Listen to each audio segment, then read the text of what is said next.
Լեռնային Ղարաբաղում թանկացել է միջշրջանային տրանսպորտի սակագները։ Մի օր կառավարությունը որոշեց, որ կես դար առաջ ձեռք բերված անհարմար, կեղտոտ ու կիսաքանդ տեսքով ավտոբուսներից օգտվող ուղևորները պետք է վճարեն նախկին սակագնից 30% ավել։ Մեծ այդ զրույցում բնակիչները, չնայած որ դժգոհ են, բայց ասում են, որ չեն էլ փորձել հետաքրքրվել թանկացումների պատճառների մասին կամ բողոքել։ Միևնույն է, իրենց կարծիքը հաշվի առնող չի լինի։ Պետությունը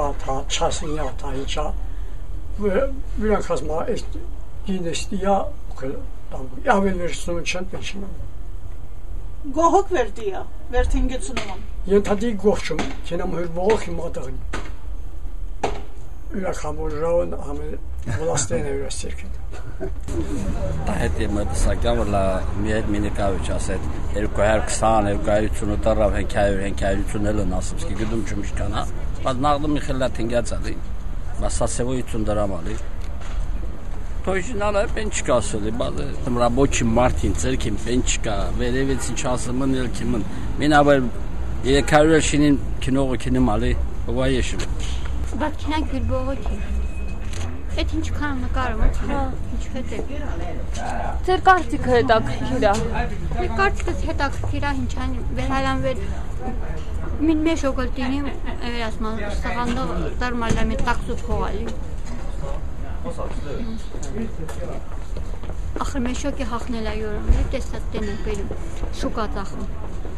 Ինչ է յորոնում մեր շոկին հախը։ Հողալի, 100 դրամ ալի, 100 դրամ է իվիլանը 600։ Ավելորդ խոսելի ինձ օգուտ չի, ինձ ժողովորդին դերմունք։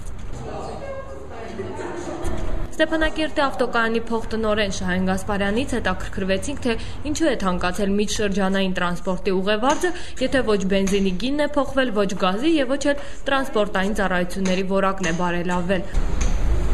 Ուղևարձը կառավարությունն է պիտի ըստ քանի վեր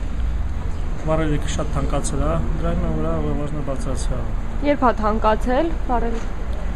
Այս նախկին սակագները եղել է 97 թվականին սակագները համար մի բարձրացան որպեսզի համապատասխանի եւ այս տամասը թանկացած շատ եւ վարելի։